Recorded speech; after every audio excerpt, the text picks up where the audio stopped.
this. I'm going to go to gallery view as usual. So we've missed. We got 2 weeks worth. Yeah, to talk 3. about. No. Oh damn! Is it 3? 3. Well, the first week was a bye, so that's it. That first week's done. It was a bye. So second week we played. We, meaning the Atlanta Falcons, played the New Orleans Saints, and we got spanked by a backup quarterback, Taysom Hill. By a gadget quarterback. But yeah, it's not even like a real thing. The problem with that game is that the defense actually did all right. We lost by 15 points or whatever. That first half, but the problem is their defense was locked in. That's true. Yeah, our defense held them to field goals for the first half, I believe. And but our offense could not click. It was like Matt Ryan was under pressure all the time. I think the Saints got 8 sacks, was it? Yeah. It was rough. This just continues to it makes me just keep thinking about the fact that I honestly feel my feelings of us firing Sarkisian when we fired him are still holding true. That I honestly don't think we should have ever fired Sarkisian. I think if last year Dan Quinn had come back with everybody the same and be like, look, we had a bad year. We're going to try it again. We're going to ride with everybody. Ride with Marco Emmanuel. Ride with Sarkisian. Sarkisian's getting more comfortable. He's starting to put in his own playbook. I honestly think that he wouldn't have been fired. I think we would have been back to the playoffs last year if that had happened. We would have won a lot more games. But the problem was... You mean 2 years ago. Sarkisian was the 2017 season. Yeah, but when is this Dirk Cutter's first year? No, this is the second year. This is Cutter's first year. So we had... The 2016 season is when we went to Super Bowl, right? Because that was February 2017. Yeah, and then Sarkisian came for 2017 and 2018. 2019 is... Sarkisian had 2 years? You sure? Yeah, because remember last year we also had Malarkey as our tight ends coach. Okay. And then this year is when he decided to retire from coaching. Okay. Yeah, so... Okay. Yeah. So last year would have been Sarkisian's 3rd year and Marco Emmanuel's 3rd year. So we fired Sarkisian after a down year then. It wasn't after we made the playoffs. After just one down year, yeah. And then last year we had another down year, and then this year we had a down beginning of the first 5 games. Well, last year was like this year. Remember last year we started 1-7 and then ended up finishing 6-10 or 7-9? 7-9, yeah. Yeah. And it's just that's a problem, and I guess it's that's kind of the problem with the game. It's like, what have you done for me lately? Not what have you done for me before. So it's kind of a lot of impatience. But the problem with that is that clubs can start becoming look how long it took the Cleveland Browns to finally start getting it right. Yeah. When they decided, okay, we're going to stop firing everybody every year, and we're going to have a little bit of consistency. And even then, this is Baker's 3rd, 4th year? Or 2nd year only? No, this is his 3rd year. Third. Third. It's his 3rd. It's his 3rd. Yes, 3rd. Because his last game in college was the Rose Bowl against UGA. One of the best college games I've ever watched. So that was in 2017. So he drafted in 18. Yeah, 3rd year. Is that right? I feel long ago. Okay, anyway. No, because remember the year before that, his first year they had what's his name that went 0-16 the year before that, and then last year it was Freddie Kitchens' only year. Yeah, no. 0-16. The coach that went 0-16. That I don't know. Well, anyways, last year they had Freddie Kitchens for 1 year. He got fired, and then now they have this new coach. Which again, they were very much in danger of. If this new coach hadn't gotten it right, they would have ended up firing him this year too. And you know what I mean? Like it becomes dangerous when you just let go of coaches, because the biggest thing that the 2 teams that have the most Super Bowls are the Steelers and the Patriots. Mm-hmm. And the main thing that they do is consistency. Yeah. The Patriots are on their 3rd coach. The Steelers are on their 3rd coach for the entire franchise. If I'm not mistaken, he's a 3rd or 4th. I know that Cowher. He was their coach, and then who's the coach for Bradshaw? I don't know.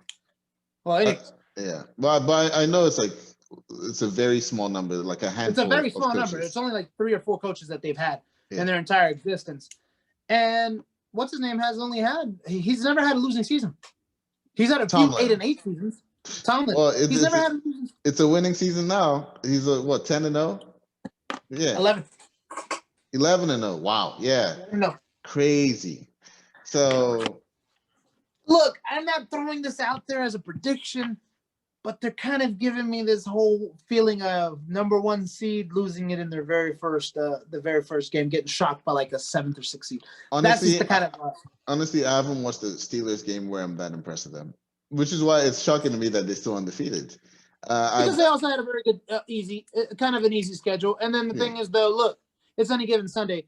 If you have 11 games and 8 of them are easy, you winning those other 3 games is not that out of the ordinary, you know? Yeah. But like I've watched the Chiefs play, and they're like 9-2, I think. Or 10-1. 10-1. They've only had one. They've only lost one? loss. The Raiders. The team that we beat. Really? The Raiders. Okay. Yeah. No, that can't be right. The Chiefs were not perfect before the Raiders game. Yeah. Okay, 10-1. So I think they look like a better team than the Steelers. You know, I think. Oh, they have them ranked as. I know NFL has Chiefs 1, Steelers 2, the Saints number 3. Yeah. So before we started the season, and you asked me about quarterbacks, about Mahomes. Oh no, who I thought were the best quarterbacks. I think I put Mahomes above Jackson. I said Jackson is second, but like closing in on Mahomes. But I think Mahomes is like more dynamic. I would put Jackson down to like maybe 5, maybe lower, because I think Jackson has really been exposed this year. Which is weird because I thought last year, I know he was always fast and always on the ground, but I thought he could throw the ball better than what he's shown this year. Look, this is the thing about running quarterbacks. Running quarterbacks, unfortunately, have a very short shelf life. Because Mahomes is a running quarterback, but he's an intelligent ass running quarterback. Yes. It's kind of like so the Carolina Panthers have a backup named PJ Walker, who I watched in the XFL, which, by the way, XFL is supposed to be coming out in 2022. They're going to come back. Dwayne Johnson already announced it. Another side note, Dwayne Johnson definitely wants to become a billionaire because that man keeps making like moves where, have you had his liquor? No, I haven't yet. It's good. It's actually really good. It's one of the smoothest liquors I've ever tasted. But anyways, I saw PJ Walker a lot in the XFL. In the XFL, he was perfect, 5-0. And the thing that I said to one of my friends when I was watching him is he's a lot more Mahomes than Jackson. What I mean by that is Mahomes does not put himself in dangerous situations. Yeah, there's going to be occasions where you get hit, right? There's going to be occasions where he has a bad, wasn't there one in the Super Bowl where it kind of looked like really nasty where he got hit, but he bounced right back up because it just happened that the hit didn't happen exactly as in a bad way. It was very close to being very dangerous. But I remember he took a bad hit in the Super Bowl, and I know earlier in that season he took a bad hit too that knocked him out for like 2 games, I think. Yeah, but it's just like he doesn't put himself normally in those kind of situations, which improves his shelf life. Yeah, the thing about Lamar Jackson, same thing with early Cam Newton, same thing with RG3, like before the really bad injury in Redskins. The thing about them is that they're like, okay, I'm a quarterback and I'm gonna throw.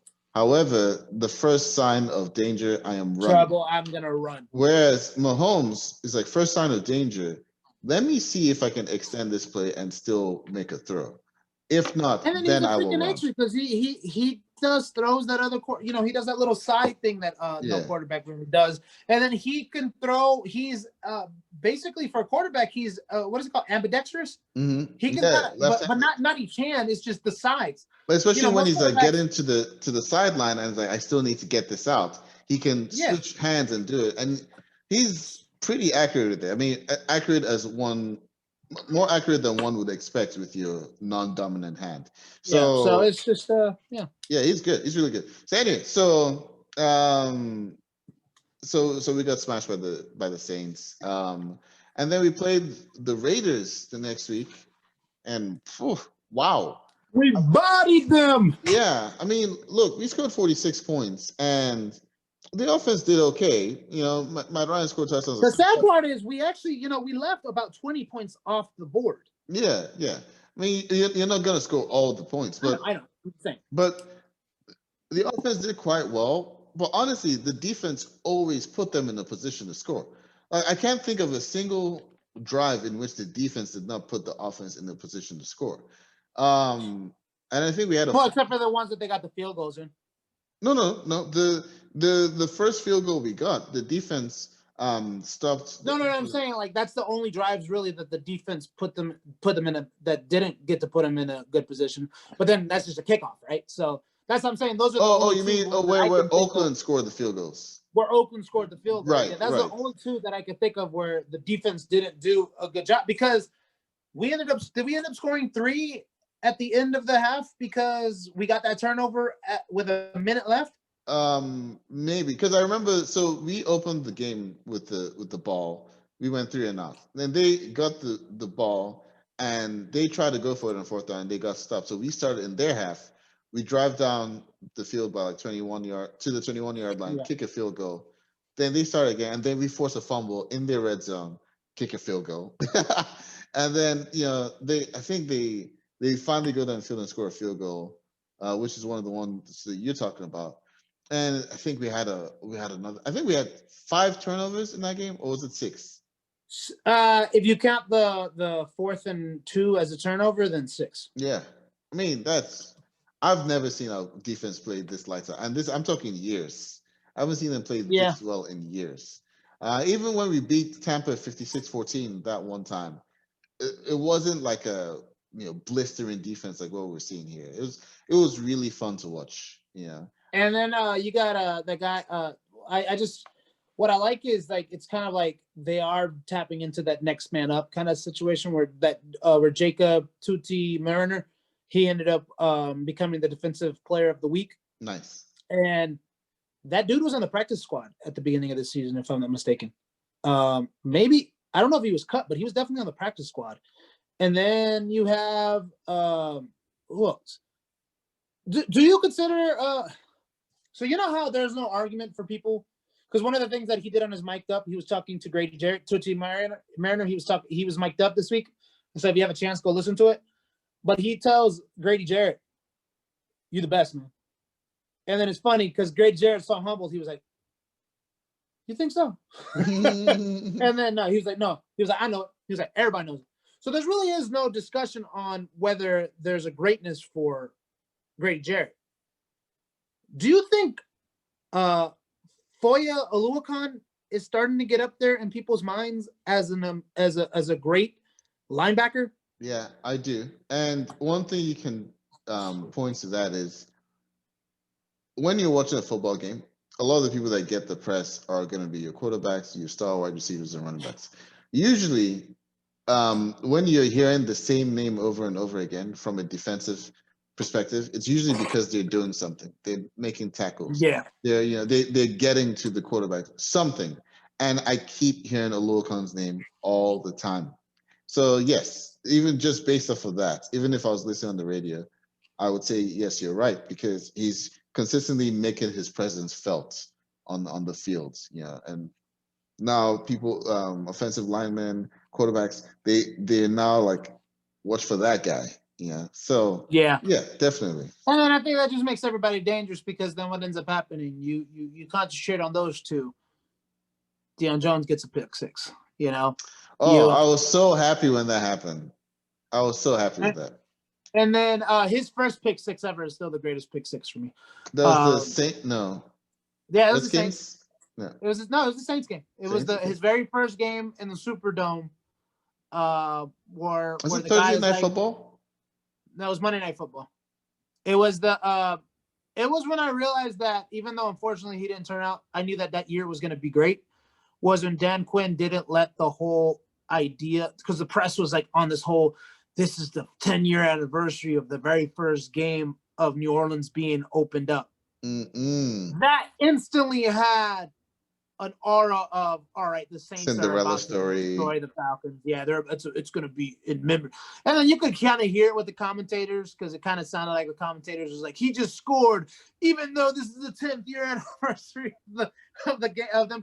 You know, so it's kind of like, that's when I realized that year was going to be amazing. But yeah, that Deion Jones, because that was incredible, because, you know, he had lived in New Orleans all his life, never scored, never played in that game, and there's a lot of people. I mean, played in that stadium, and there's a lot of people from that high school who played in this, or from the schools in that area who got to play there. He never got to. He came back, he scored a pick six, and then, you know, we ended up winning that game. But that pick six against the Raiders, man, that was a great. That was a really sweet ass. Yeah, that was a little sweet little pick six. And then how people are starting to say that we got the best draft pick in regards to the cornerback. Terrell? Yeah, they're saying that he actually, a lot of people are starting to credit that he might have been a steal, that he should have been selected earlier, and that he's turning out to be one of the best. Do you think he could be on track if we had a better record? Do you think he would be very much talked about as a possible rookie defensive player of the year? I mean, based off of what you're saying, seems to be the case. If he's a steal in the draft, then yeah, gotta be, right? So I've been seeing him really improve over like the last month or so. Which it's so frustrating, isn't it? To see our defense do so well at the very end. Yeah, it's like. But this is the thing I'm gonna say. I hope Raheem Morris is telling them, look, we're on the outside looking in, but until we're mathematically eliminated, we need to go in and play, because this is you know who holds one of those 7 seeds in the wild card? Arizona? Tampa. Yes. And their record is, I forget how many wins, but they got 5 losses right now. Okay. If we win out by any chance, I know it's hard to imagine, and I'm definitely not saying we're going to, but that puts them at 7. Exactly. 7 and losses. Then if we beat them, we swept them. And then if it's between us two, you have the head-to-head as the deciding factor. And then the Falcons can go in at the 7th seed. So something that somebody said right now is the Falcons are dangerously close to becoming that one team you don't want to see at the end of the year. Right, because of the peaking at the right time. Yeah, 7-5. Peaking at the right time. Down by 3. Have they not had a bye? Oh, I guess they haven't. Oh yes, this week is their bye. The Bucks. Yeah, man. Look, if we can beat we gotta beat the. Well, no. First, yes, we would. First, we gotta beat the Saints. Yeah. We gotta beat the Saints first. Then you gotta beat the Chargers. Then you gotta beat the Bucks. Then you gotta beat the Chiefs. Then you gotta beat the Bucks. That's basically what they gotta do, is look at it one game at a time. Until you're mathematically eliminated, and then you never know, because you know what, they got some suspect teams in those other seeds. You know, who else is in there? I know the Seahawks are in at the number. They're currently the number 2. Unfortunately, the Saints are the number 1. You got the Rams at 7-4. No, I don't think the Rams are going to go on a losing spree. But Arizona Cardinals could lose two more games, and then I don't know how that works out though, because how is it if you've never faced them?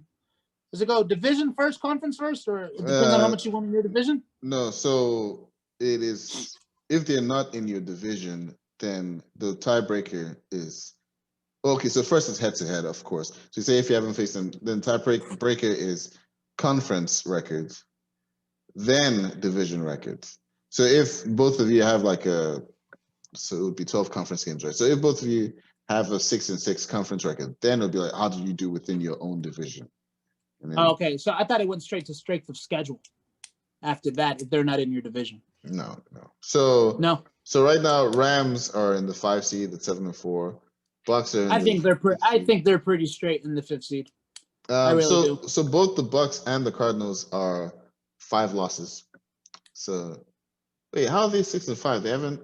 They had a bye. Yeah. So Bucks and Cardinals are 5 losses. That is. I mean, it's a anything's possible. And that's just the tragedy of that Detroit Lions game. Right. I keep going back to that one. It's like we had because I have no issues with the New Orleans loss because there was no way we could have won that. We got our ass whipped on that one. Yeah, no, that was so shout out to M16 because I know he's listening. But there were a couple of games like that. The Saints one is definitely one of them. The Seahawks one, I think, was kind of like maybe, but really, yeah, it was one of them that we definitely lost. Every other game, yeah, I think that Packers game should have won the Cowboys game. Yeah, I think that Packers game we could have won. Chicago game, Yeah, and then if you give the Green Bay game, then that's fine. But even then, if up to Green Bay, I think you'd be at what 2-3, and then would Dan Quinn have been fired? No.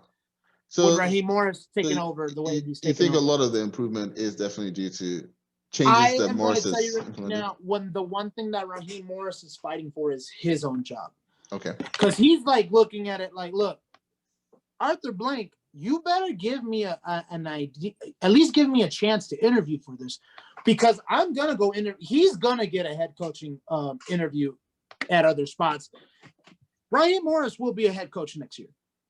Whether that's with the Falcons, I don't know. But I honestly do believe he will be a head coach next year. Probably something like Detroit Lions. Maybe even something like who's going to have a new okay, so the Cowboys aren't getting rid of McCarthy this year. I don't think so. I don't see how Philly will fire what's his name after that Super Bowl run. I don't think you can really let him go. Panthers are going to keep theirs. And I'm just going on the NFC. Washington's going to keep theirs. So, yeah, it'd probably either be the Lions, the Bears. Imagine Raheem Morris and the Bears with Khalil Mack. Let me give you give us a quick prediction on what you think is going to happen against the Saints. And then, but before you do that, let me just give you like a little picture of, if we make the playoffs. If we make the playoffs and like sneak into that 7th seed, more than likely we would be facing the Packers in the very first round, maybe the Seahawks, but more than likely the Packers. Why do you think the Packers? You think the Packers are going to get because they'll be the 2 seed. They currently are. They have the same record as the Seahawks, and they have a better conference record. They're currently 2. They're currently number 3. No, the Seahawks. Yeah, Packers Seattle had wins over based on strength of schedule. No. Maybe yours is the way. What are you looking at? NFL.com. Okay, then we'll go with you because I'm looking at Wikipedia. So we'll go with what you're saying. All right, so if I would actually feel more comfortable facing the Green Bay Packers than I would the Seattle Seahawks, and that's based off of what you said, because when you mentioned us playing against the Green Bay Packers, even though Aaron Rodgers had a good game, he wasn't facing this defense. Yes, and Rodgers had a good game in the intermediate passing game, because whenever it was like the runs, the Falcons defense that wasn't even this defense we have right now was like stuffing the runs. Anything that was like a deep pass, the Falcons defense was actually handling that. It was the intermediate stuff that was going to Robert Tonyan, the tight end, that was just killing us the entire game. Yeah. So I'd feel more. So if we went against Green Bay, I wouldn't be shocked with us winning that. But then, of course, that's when it comes to if New Orleans keeps that number 1 seed, we'd go to New Orleans. Yeah, I'm gonna tell you right now, us against New Orleans, that would be a freaking high rating ass game. What do you think about this? Friends who are not Falcons fans, not New Orleans fans, but they say they love seeing New Orleans Falcons games because we play each other. I think we're the best rivalry in the entire game. That's just I'm being biased, but that's really how I feel. We need to do another collabo show with those guys, by the way. We really do. Yeah, but we really do.